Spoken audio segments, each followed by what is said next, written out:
Welcome to CogniTale, Unlocking Ancient Stories, a journey where the past doesn't merely fade but freezes its secrets in time, preserving them in a crystalline vault of memory and mystery.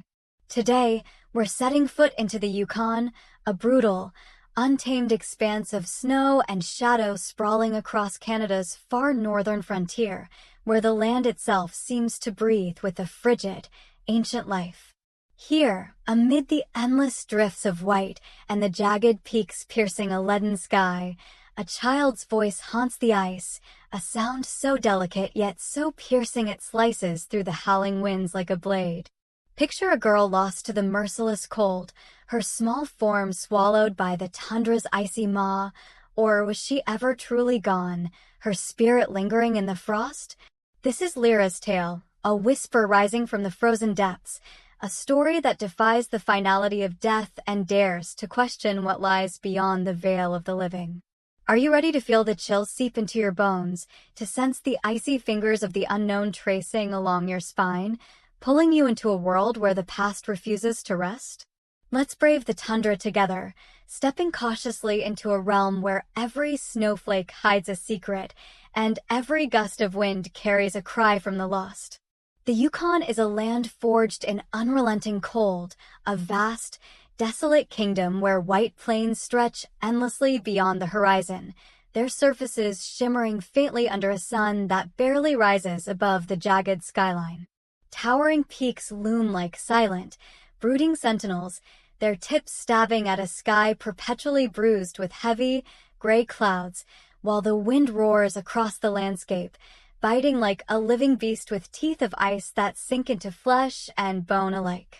In 1897, during the frenzied height of the Klondike Gold Rush, a trapper named Elias, his exhausted wife Mara, and their 6-year-old daughter, Lyra, carved out a fragile existence along the banks of the Peel River. Their cabin stood alone in the wilderness, a solitary speck of humanity amidst the snow, a rough-hewn shelter of logs chinked with moss and mud, its chimney sending thin curls of smoke into the frigid air, a desperate signal of life against the overwhelming white. But that winter descended upon them like a beast unchained, a force of nature wild and merciless, its fury unmatched. Blizzards tore down from the mountains with a ferocity that buried the cabin in drifts so deep the windows became mere shadows beneath layers of snow, the glass frosting over until it glowed faintly with trapped light. The Peel River, once a lifeline teeming with fish and flowing water, froze into a solid sheet of ice, its surface gleaming under the moonlight, a cruel mockery of their isolation that cut them off from any hope of sustenance. Hunger gnawed at their insides, a relentless companion as their stores dwindled, dried meat reduced to brittle scraps, the flour sack growing lighter with each meager meal, the weight of survival pressing heavier with every passing day. One night, as the storm raged with a violence that shook the cabin's walls, Lyra slipped out into the darkness, her small figure barely a silhouette against the swirling chaos of white. She had glimpsed something, a pale, ghostly glow dancing through the tempest, flickering like a lantern in the distance, beckoning her with a promise no child could ignore, a light that seemed to pulse with life in the dead of the storm. Elias searched for her tirelessly, his voice hoarse and ragged as he shouted her name into the wind, each desperate cry swallowed by the blizzard's deafening roar. His lantern swung in his trembling hand, casting frail beams of light that flickered and died against the onslaught of snow, illuminating nothing but the endless void. He followed her tiny tracks, shallow imprints already filling with fresh powder, until they led him to a frozen lake, its surface cracked and jagged where she had vanished beneath, the ice splintered as if it had eagerly claimed her. The moonlight glinted off the fractured edges, a cold, unfeeling mirror that reflected his anguish back at him. They mourned her in silence, their tears freezing on their windburned cheeks as they carved her name into a gnarled pine near the cabin, a makeshift memorial for a child they couldn't bury, the bark rough against their numb fingers. But the Yukon does not relinquish its hold so easily. It clutches its victims close, weaving them into its icy embrace, refusing to let them fade into memory. Weeks later, miners huddled in camps miles away swore they heard a cry, high-pitched, childlike, threading through the gale like a thread of silver, persistent and eerie, a sound that chilled their blood. Elias discovered scratches at the cabin door, too small and too precise to be the work of any beast, etched into the wood as if by delicate, frozen fingers seeking entry. Mara caught glimpses of her daughter's face in the frost on the window pane, pale and unblinking, her breath fogging the glass from the outside, a silent, watchful specter that stared into their fragile sanctuary. The Gwich'in elders, their faces etched with lines of wisdom earned through countless winters, gathered around a crackling fire in their lodge, their voices low and heavy as they spoke of the ice wraith, a spirit born of the tundra's depths, a thief that claims those lost to the cold and binds them to its eternal will. Or perhaps, they murmured, it was the land itself, a sentient entity older than time, cursing those who dared to defy its rules with their fragile lives. She's not dead, they told Elias, their eyes glinting with a mix of pity and fear. She's changed, taken by the ice, remade into something new, something that belongs to the frost now. Elias scoffed, his grief hardening into a stubborn wall of disbelief, his hands clenching into fists as he rejected their words. But the crying grew louder, sharp, inhuman, a sound that coiled around the cabin like tendrils of smoke, slipping through the cracks in the walls and chilling the air within until their breath hung in clouds before them. One moonlit night, driven by a father's desperate, unshakable hope, he followed the sound back to the lake, his boots crunching through the snow, his heart pounding against his ribs. Beneath the ice, a shadow stirred, small, curled, impossibly alive, its movements slow and deliberate. Her eyes locked with his, blue as the heart of a glacier, but ancient beyond her 6 years, carrying a weight that spoke of centuries, and a question burned in his mind, searing through the numbness that enveloped him. Was this still Lyra? His little girl who once laughed by the fire, or had the cold birthed something new in her place, something that wore her face but not her soul? The answer waited below the frozen surface, patient, unyielding, and as cold as the wind that howled around him. The cabin turned restless, its wooden walls groaning and creaking under the weight of an unseen presence that pressed against it from all sides. Elias stood by the window, his weathered face pressed against the glass, his breath clouding the frigid pane as he clutched an axe in his calloused hands, its handle worn smooth from years of use. Outside, the wind sang Lyra's name, a haunting melody that began as a child's plea, soft and pitiful, tugging at his heartstrings with memories of her laughter, then twisted into a chorus of voices, old and hollow. As if the storm had dredged up the echoes of countless souls lost to the Yukon's embrace. The sound reverberated through the barren landscape, bouncing off the snow-laden pines, a symphony of despair that refused to be silenced. Mara sat by the fire, rocking back and forth on a creaking stool, her fingers clutching a rosary of worn wooden beads, her lips moving in silent, fervent prayer as the flames cast flickering shadows across her gaunt, hollowed face, deepening the lines of worry etched there. The crying clawed at their sanity, a sound no human throat could sustain, shrill and relentless. It burrowed into their minds like a splinter, sharp and unyielding, driving them to the edge of madness. "She's calling me," Elias said, his voice rough as gravel, his eyes wild with a volatile mix of fear, longing, and determination. Mara's head snapped up, her gaze piercing and fierce, her hands trembling as she gripped the rosary tighter. "That's not her," she snapped, her words quivering with a conviction born of terror, though doubt flickered in her eyes, betraying her own uncertainty. She glanced toward the door, half expecting it to burst open, the hinges rattling faintly as if in anticipation. But Elias couldn't stay, not with those eyes haunting his every waking moment, those blue, endless depths that had stared up at him from beneath the ice, pulling at him like a tide he couldn't resist. He shrugged into his heavy coat, the fur lining matted and patchy from years of harsh winters, and stepped into the night, the cold sinking into his bones like 1,000 tiny needles piercing his flesh. The trek to the lake was a grueling battle against the elements. Snow stung his face like shards of glass, the wind pushed against him with a force that threatened to knock him back, and his boots crunched through the frozen crust with every laborious step, the sound swallowed by the storm's fury. When he reached the shore, the ice glowed faintly under the moon's pale, sickly light, an eerie luminescence that pulsed like a heartbeat beneath the surface, casting strange shadows that danced and twisted. There she was, Lyra, or what looked like her, suspended below the ice, her small form framed by the translucent prison, her silhouette stark against the dark water beneath. Her hands pressed against the underside of the ice, her face unchanged yet profoundly wrong, those eyes too deep, too still, carrying a weight no 6-year-old should bear, as if they had witnessed the passage of eons. He whispered her name, his breath forming clouds that drifted upward into the night, and her lips moved in response, a voice spilling out, hers at first, soft and achingly familiar, then layered with echoes.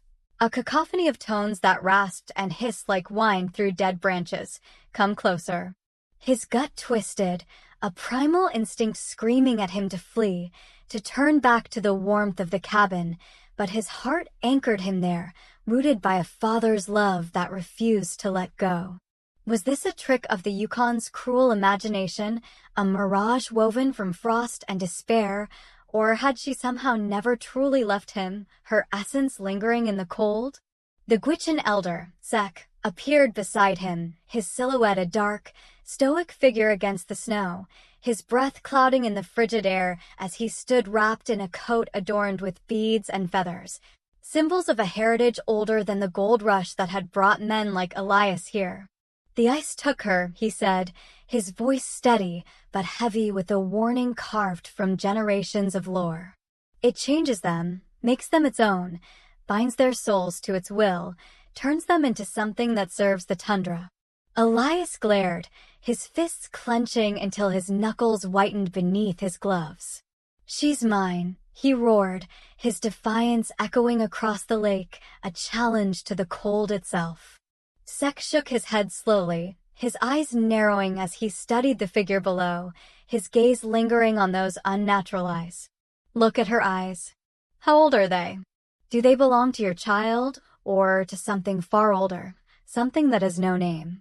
That night, as Elias trudged back to the cabin, frost climbed the walls in delicate, spiraling patterns, tracing handprints that lingered too long, their edges sharp and unnatural, as if etched by something not quite human.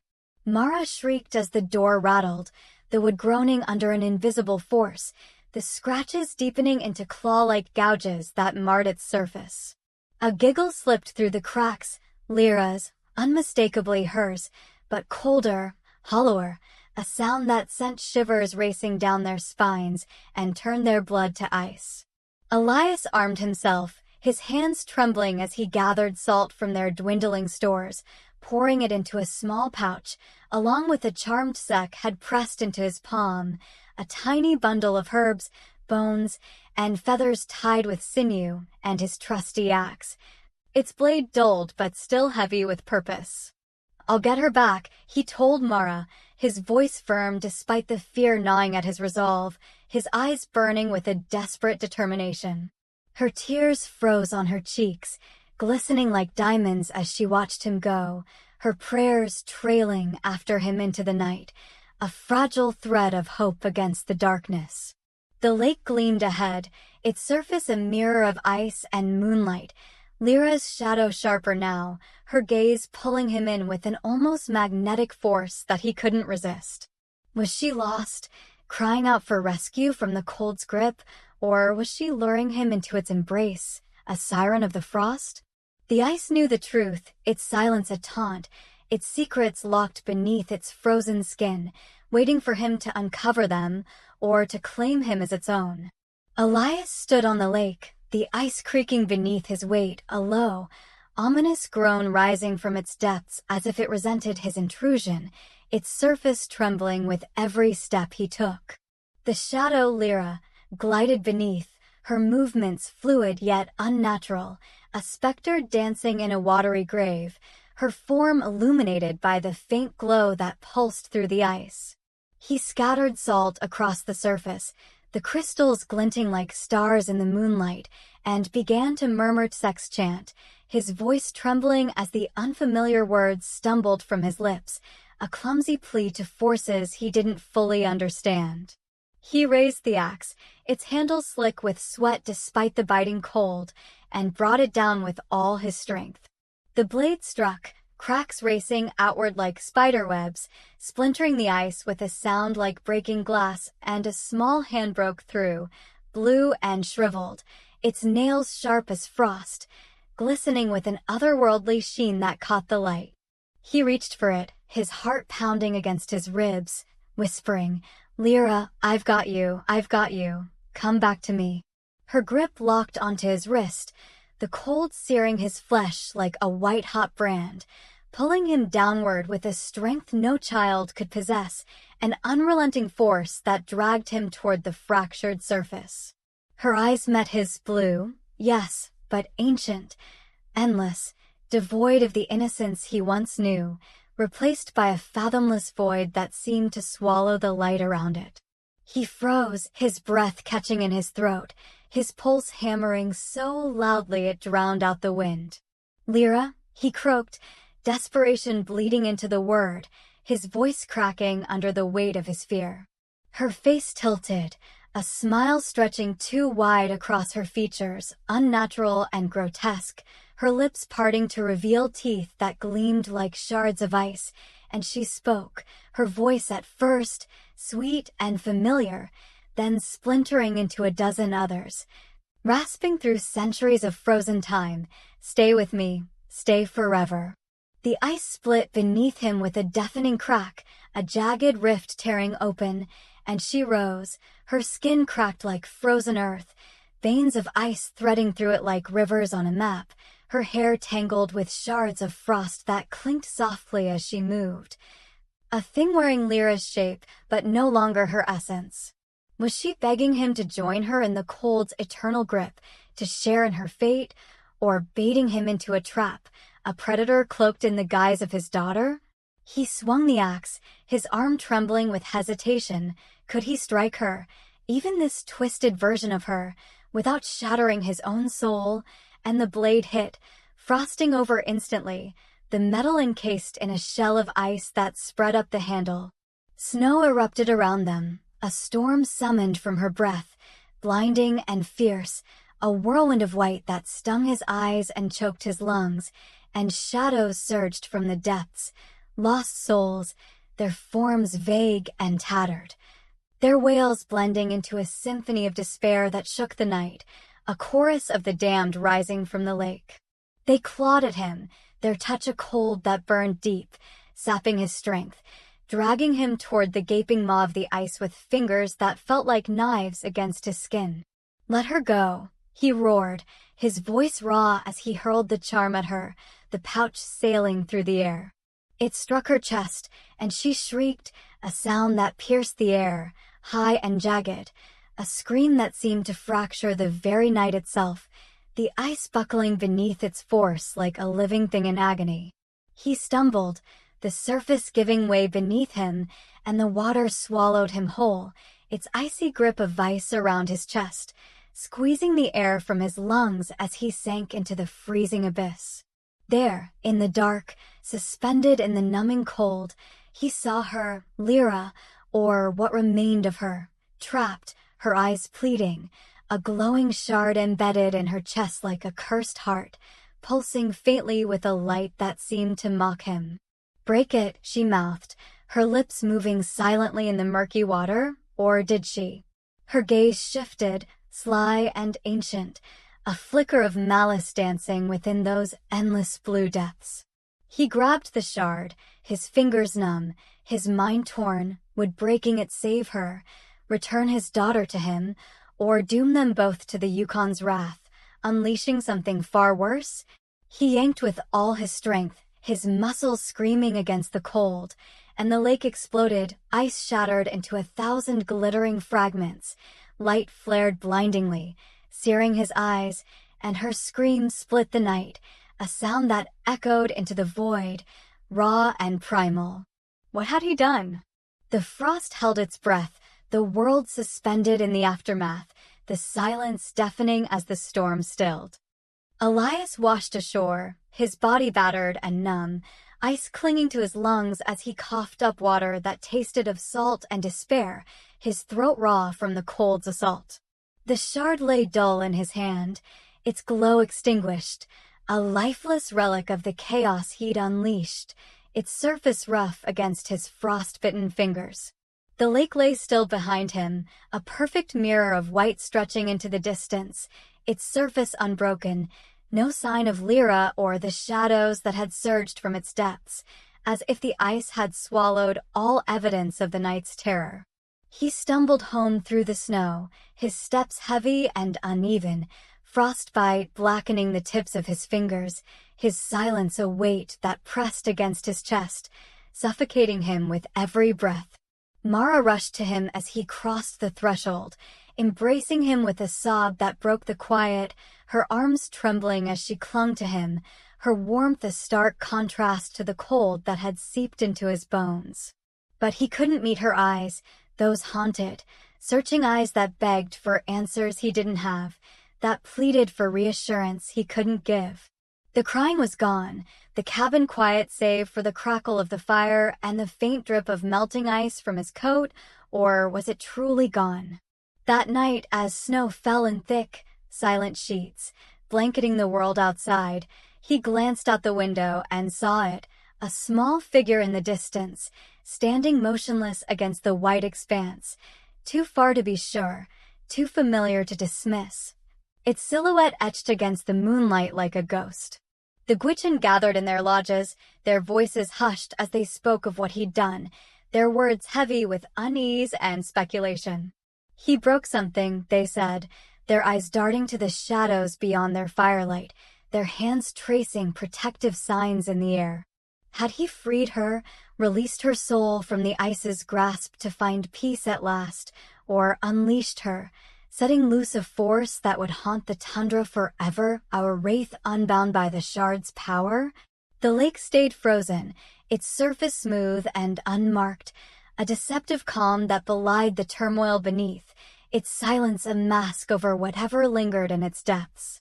Yet Elias found traces, tiny footprints circling the cabin in the fresh snow, delicate and precise, their edges crisp as if freshly made, vanishing with the first light of dawn like a secret the day refused to keep.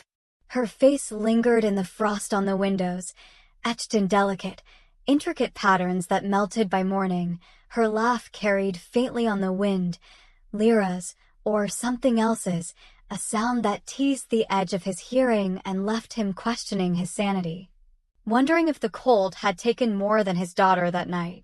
The Yukon offered no answers, its silence as impenetrable as its ice, its vastness a riddle he could never solve. Had she returned to him, a fragment of the daughter he'd lost, a whisper of the girl who once sang by the river, or was she still out there, waiting in the shadows of the snow, patient and eternal, her presence a promise or a threat? Your turn. Did the frozen child of the Yukon sink its icy claws into you, chilling you to the core with its haunting grip? Subscribe to CogniTale, unlocking ancient stories for more tales that chill the blood and seize the soul, pulling you deep into the forgotten corners of the past where mysteries linger. Hit that like button if the frost got under your skin, if Lyra's cry still echoes in your mind. Skip it if the cold left you unmoved, if the tundra's secrets didn't stir you. It's your call, no judgment here. Drop a comment below. Would you follow that eerie cry into the tundra, chasing the unknown despite the risk, or leave it buried in the ice where it belongs, safe from its grasp? Share this haunting tale with a friend brave enough to face the frozen unknown, someone who'd stand with you on that lake's edge, and don't miss our next video. It's a wild, untamed ride into another shadowed piece of history, a story that'll keep you on edge. Let's keep the past alive, one spine-chilling story at a time, unearthing the whispers that time forgot. See you soon, when the next cry calls from the dark.